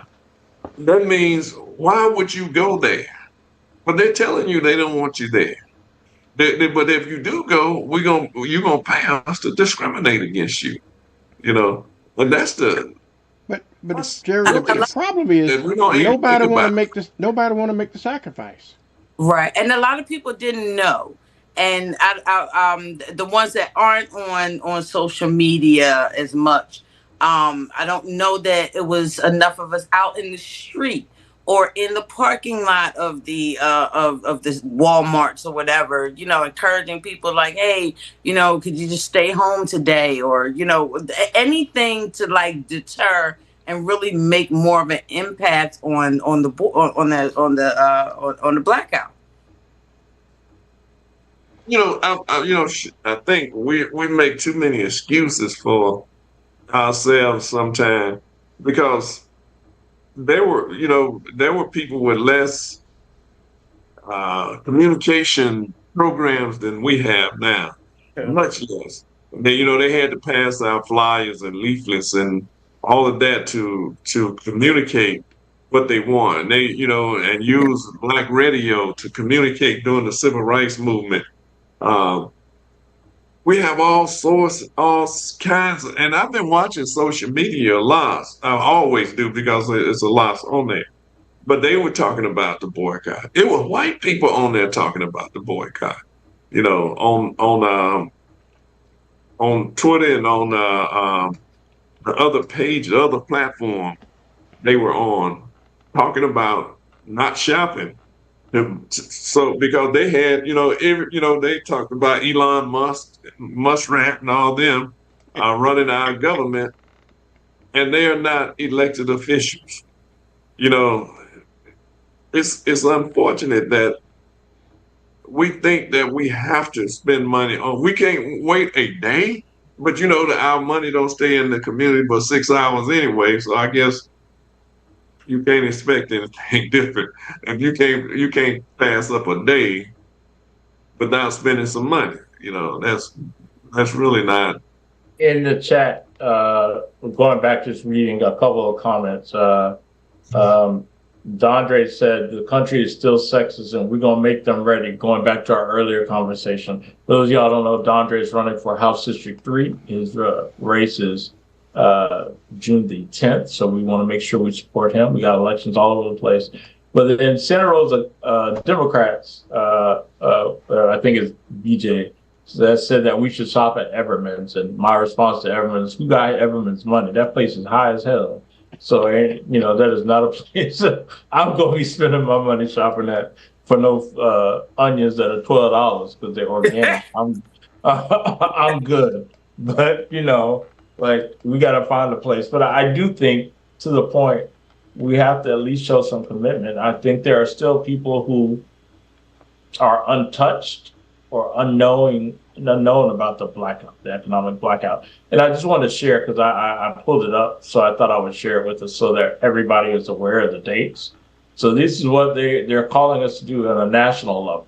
And this is the Economic Blackout Tour. And they've got, of course, we just came off the February 28th blackout, which I think did impact some stores, but it wasn't like a drastic impact because, to your point, Mr. Vernon, there were people in Sam's, Walmart, and every place else. So you got the 28th, then the next up and coming one is the 7th through the 14th, where we are boycotting Amazon. Then the 21st through the 28th, which is Nestle, which I think to me is easy to do. I guess it's a chocolate or I don't know if they sell something else, but Nestle. And then the 7th through the 14th of April will be Walmart. Then April 18th, we'll have another economic blackout too, just like we did on Friday. Then the 21st through the 28th is General Mills. So no buying cereal, you know, or whatever else General Mills sells. And then there's a second boycott of Amazon, the 6th through the 12th of May. Then a second boycott of Walmart, the 20th through the 26th. Target will be June 3rd through 9th, and McDonald's probably going to be my hardest one, to be quite honest. We all it's going to be the 24th through the 30th. But okay, is that the last of it? Get my coffee right now, then. Yeah, I think they just did the first half of the year. Okay. I assume they'll come up with another half later. So the thing I have to say on the McDonald's boycott, even though the food is trash and we shouldn't be eating it, McDonald's is has the largest Black franchise numbers. So there's a lot of most of their franchisees are Black people. So it does kind of hurt us a little bit. If you have to eat McDonald's, like maybe make sure that there's a Black franchise owner. But why would you have to eat McDonald's for 5 days? I'm just saying. I have like their menus, even like the discounted menu. The best discounted menu is actually Wendy's. But anyway, I'm just saying it's not like Wendy's don't sell sweet tea lemonade. Yeah. Well, I mean, I can't help it. You better get you your own lemonade. Get you some lemons and start squeezing you some your own lemonade. But no, I don't want lemonade. I want an Arnold Palmer. So. Right. So you get your sweet tea from Wendy's, and then you make your own lemonade, Derek, and you can make it just the way you like it. Because we're actually going back to the times where we're going to have to grow our own food and get your own eggs from whoever has chickens and all of that. So that would be the end of eggs for me. Who else has good Arnold Palmers, Derek? Mr. Wings, right on Fairfield Avenue. They have good. So I spent money on Friday at Pensacola Soul Cafe, which is formerly known as Favor Flavor here, but that was Black owned. So I spent my money in a Black business on Friday. But I used cash. I did not use my card because I didn't want Visa or American Express to get those, the fees. the vendor fees, so I didn't do that. But, I think we have to be ready, like, I guess something to look for is, Costco is coming to Pensacola, but I don't know what we do until when, because if you don't go to Publix and don't go to Winn-Dixie, What's so special about Costco's? they are supporting DEI. They have been called to end it, and they are like, absolutely not. Not only are we not doing it, but we doubling down. We get more DEI, double the DEIs. Then gave them a raise on top of it. Mm-hmm. So they are going with that. So, that's why I say Costco, because Sam's and Walmart are the same company. So right. There's that store also. Who? The produce, there's a produce store that has like fresh vegetables and fruit and things like that. And the farmers market? Yeah, the one that's right there on Davis. Davis. Then they have like the local downtown Pensacola, along Palafox. They have the Palafox market, and people are out selling their things. Like, they make peanut butter and honey and, little stuff like that. But like, what about, so here's my thing. What about toothpaste? What about deodorant? Right. What about those things? What about lotion? Because I ain't wearing no homemade deodorant, because that don't work. You didn't watch that video I sent you, because she told you exactly what to do. Go to whoever's place right down the road and get your toothpaste and your deodorant from what place right down the road? Wherever that might be in everybody's local area. But if the video I sent you guys, that I kind of said, hey, this is kind of censored, but if you listen to everything she says, she tells you exactly where you can go to get she said exactly that. And I got my toothpaste, my deodorant, and my lotion from right down the street. So like, you go to whatever that place is where you live, and it was real stuff. It was just a place that was Black and brown owned. And they also, she said there was 4 aisles, and they also sell regular deodorant, whatever deodorant you like, Dial, Secret, whoever. Yeah, see, they had regular toothpaste, Crest. I'm going to venture to say she probably lives in a larger city. In this area, where do we go? Are there any drugstores that support? There's one in Crestview. Come to Crestview, they got a whole store, a whole Black-owned store in the hood. No, yeah, we don't have that. No. Are there any CVS or Walgreens that support DEI? But they gave nothing to Trump. Oh. Well, I mean, if that's the case, you're not going to do nothing. Like I said, you better start growing your own vegetable, growing your own fruit, and learn how to barter. Yeah, it's going to come to that eventually. Mm-hmm. If things don't change, because under dictatorship, they cut food off, as a weapon against people. So we have to be very strategic now in our thinking and our proactivity. We can't wait for anybody else. And the thing, Target. What reason I was saying that one of the things they did during the civil rights movement, they would pick a store or a couple of stores, and that would bring them to the table. And then when they come to the table, then you go to the rest of them. So you don't have to do it all at one time. And, but you can do it for those who, definitely saying that we're not gonna even have Black brands in our store. We have to target strategically. I think maybe I missed it because, I was talking too much and the world wanted me to be quiet for a while. Got a question though. So if we're saying we're not going to go to McDonald's, whatever date that was, why does it make it okay to go to McDonald's any other time? And I'm just using McDonald's as an example. Like, how does this work? I guess you're trying to make a statement to say, hey. Yeah, but if you go to McDonald's every single day of your life, except for those 5 days, the statement is what? That we could stop if we wanted to, but we're not, because they know us as a people and they know we're not going to. So 5 days, I'll take. But you just added all that. I owned a McDonald's. I would take the hit for 5 days because I know that your wonderful people are going to come back and visit me because you can't stay away from the Arnold Palmer. In those 5 days, what is they losing billions in 5 days. You It's hope, not but they yeah. they're not losing a little money. They losing big money because if people Yeah, decide, well, if it was go. across the board, I guess I'm not disagreeing. I just think it has to be a collective effort.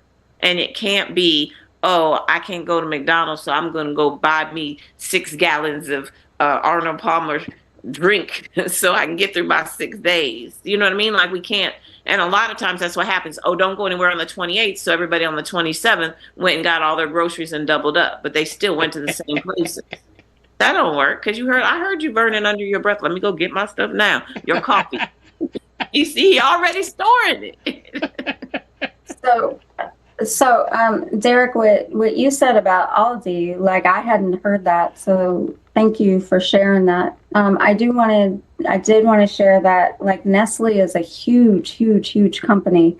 So they make things like Alpo for like dog food. A lot of bottled water, a lot of water issues also with Nestle and how Nestle obtains its water. Things like the Purina dog brands, Beneful, Beyond, Blue Bottle Coffee, Boost nutritional drinks, Buitoni, which is like Italian food, Busy Bone, Buxton, Calair, Carnation. So your Carnation milk, all of that stuff, that's all made by Nestle. The Purina Cat Chow, Cheerios is made by Nestle. Cine Minis, Coffee Mate, Corn Flakes, the dog Dental Life thing. DiGiorno pizzas are made by Nestle. Drumsticks, the ice cream. Essentia. Say what? I said there's a lot. Yeah, Essentia, which is like something I drink a lot of, that high alkaline water, that high pH water. Who you say? It's called Essentia, Essentia. It's like a high alkaline water or high pH water. Fancy Feast, Felix, Friskies, Gerber is made by Nestle. So a lot of the baby foods. Haagen-Dazs. Hot Pockets is made by Nestle. Kit Kat cereal, and the list goes on and on. Yeah. So. Damn. All right. Well, so don't drink none of that, or don't eat none of that, or don't buy no cat chow, or the Purina cat chow. So no chows. Nesquik, Nescafe, Nestea. Nestea. Wow. So the bottom line is what we folks to comply. They're gonna comply with all of that, right? That's what they did y'all hear that joke about? I would love, the thing that I would love to see is the spirit that they had in 1955 when they did the bus boycott, okay?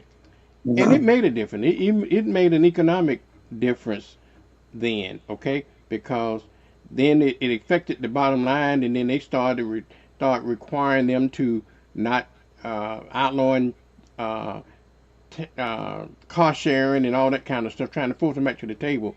And it had the Supreme Court hadn't stepped in there then, they would have succeeded with that. But when they found it unconstitutional. But the thing that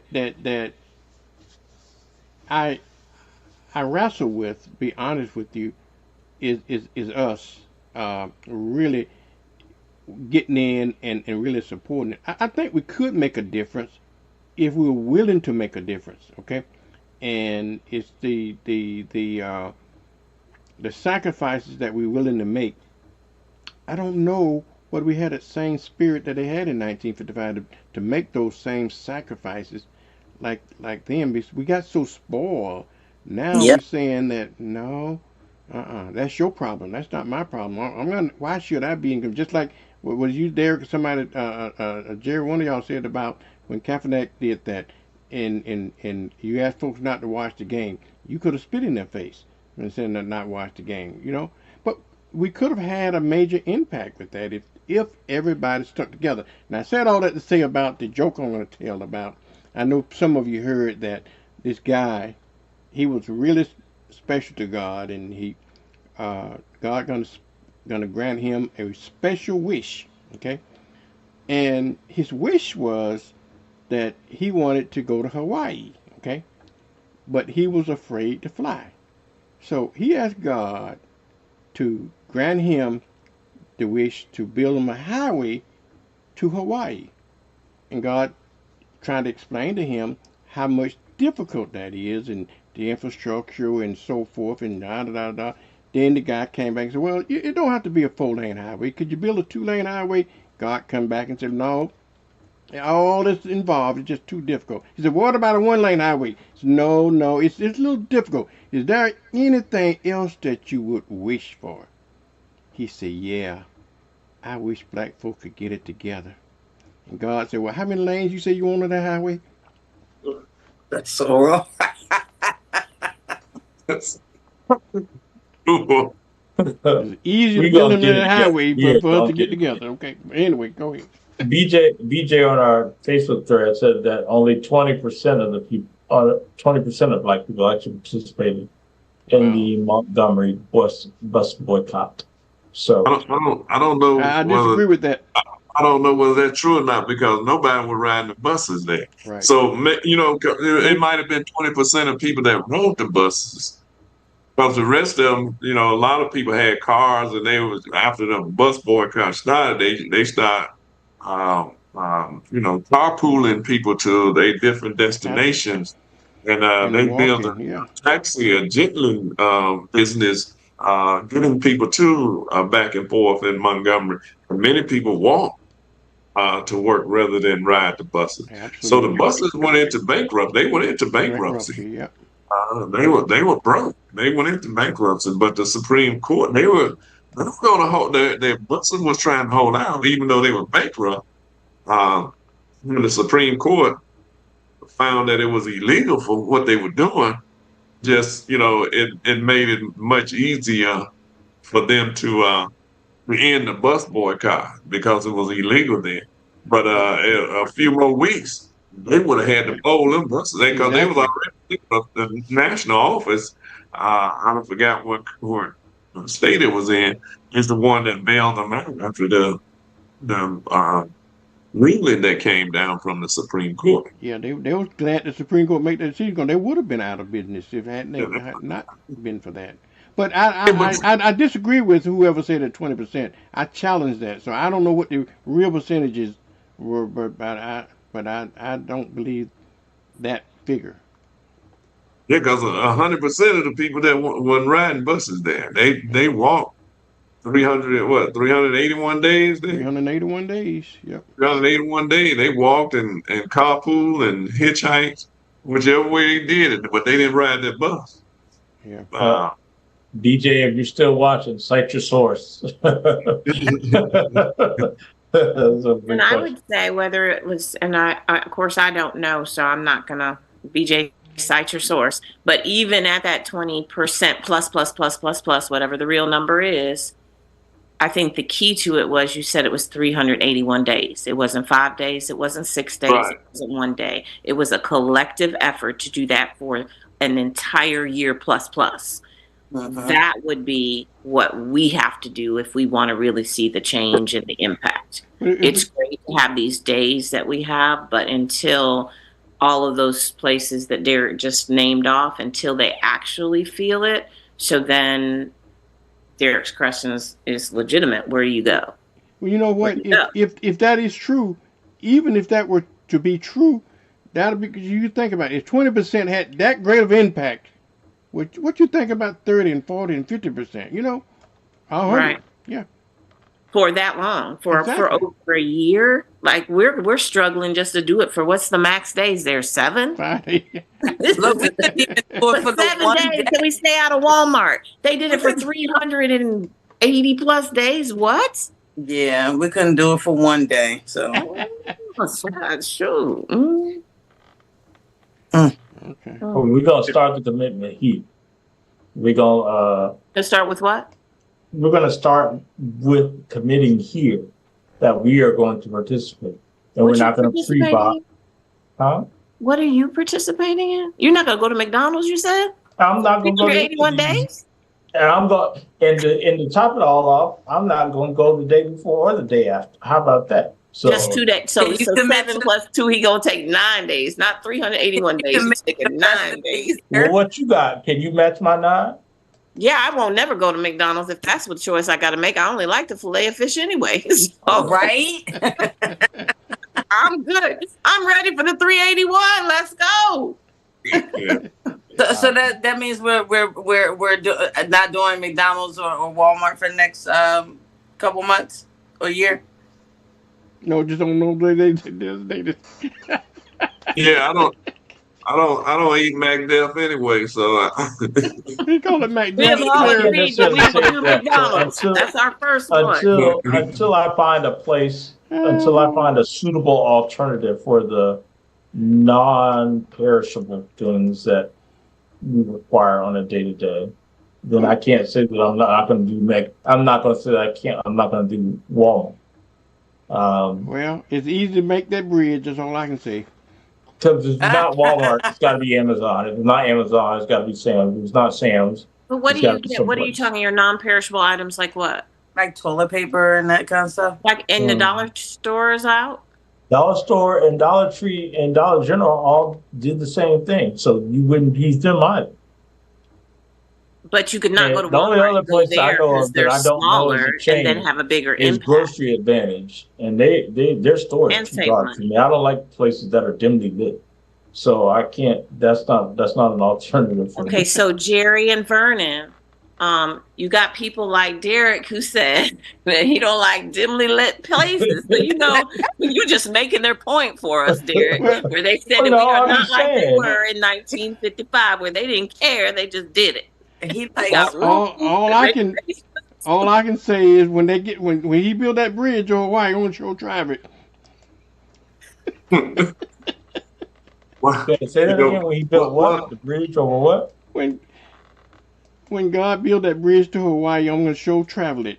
That okay. means that it is inevitable that it's easier to build that bridge than make us agree and get together and you know what I'm saying. That was the whole point of the joke is that we won't never do that. But the 6 of us can. We can collectively Well, I come know, up with something. but Derek, you're making excuses already about what you have found the suitable places. Come on now, Well, I didn't say I either gotta 6 find or half a someplace. dozen. So Now, which is it? So Cheryl said the farmers market would take care of food, but we need to be able to blow our nose and wash a dish and all that other stuff. That's where you need to figure out where you're getting the other stuff from. We don't have the other alternatives. We don't have the black-owned businesses that sell those type of things here, So I'm still unfortunately. So you have to go someplace. but it's I'm black going to owned Hawaii. business. But doesn't it Black make owned- more it's sense black- to Go ahead, go Jim. to a Dollar Tree, even though they said the same thing, but they're so much smaller than a Walmart because Walmart will be impacted if we don't go until you can find your place. You can stay out of Walmart if you wanted to because the Dollar Tree has, for the most part, the same kind of toothpaste unless you just happen to get, I don't know what kind of toothpaste and deodorant and stuff that you can get. Okay. But you But still, you can find that place because he wants just a bridge gap. I know, So I'm tired- you cannot go to Walmart and go there until you find that other place. So like Dollar General or Family Or the Dollar Tree, and it's cheaper and it would save you money. And for So most you people, gonna have that's us- a good thing. We're gonna have it. We sacrifice, but I'm not wearing Tussie deodorant. I'm just not. I'm too old. They But you know, they sell secret and come on, They do. They sell I'm not Secret, wearing they sell Tussie. Dial, I'm they not sell doing that. what's that, Michelin's or whatever. That's It's not expensive. bad. deodorant. That's just as bad $5 as Tussie, deodorant. but all right, you know. You know, they're a black business that sell online. You know, you can There, order. there are. There Yeah, are. They will do that. there are plenty of them. We just have to get a list of them. And Yeah. list. Oh, can we do But, that for next week? Like we all like look into like black businesses that have like make their own natural toothpaste or deodorant or whatever and bring I that think we to need to let Derek look that up because No, he's the one that Derek's has not the gonna be here criteria for of what next kind of deodorant. We don't know what kind of deodorant you want. So I'm It's not talking not about Tussie. He's not Tussie, wearing that's it. Tussie. I'm not wearing Tussie. you need to go to a different Dollar General. You need to go to a Dollar Tree that has the real stuff. Come Our to time, the nice our time is up. Wow. Macintosh, do you have book recommendations that you would like to make? but definitely move for change. Freedom is not free banquet, which is gonna be June the 20th at It's Personal by Sheila. We have the tickets already ready. Um, we're gonna do a silent auctions there. Have door prizes, dinner. Our social hours start from 5:30 to 6:30 p.m. The program starting 6:30. Tickets are still $50. We didn't go up on our tickets. And our keynote speaker is Genesis Robinson. Oh. So yeah. So we look forward to everybody being there and help support because we're going to need every civil rights organization that we can muster, and we're going to need all of us working together for the future or this next 3 years to hold on to some of the things. If we lose the civil rights, we've lost it all. We lost everything that we've gained over the last 60 years. So we have to fight this tooth and nail right now. It's going to take all of us working. You know, with nobody looking for any aggrandizement, just working for the future and our future generations and our children and grandchildren and generations unborn. That's what we're gonna have to do. Okay, well, certainly, I have unfortunate news about the 20th, but I'll tell you about that later, Mr. McIntosh. For everybody else, we thank you for tuning in with us. Please join us next week, same time, same place. Have a great week. Stay safe, boycott, protest, stay out of Walmart and all those other places. And have a great night. Bye-bye. Good night.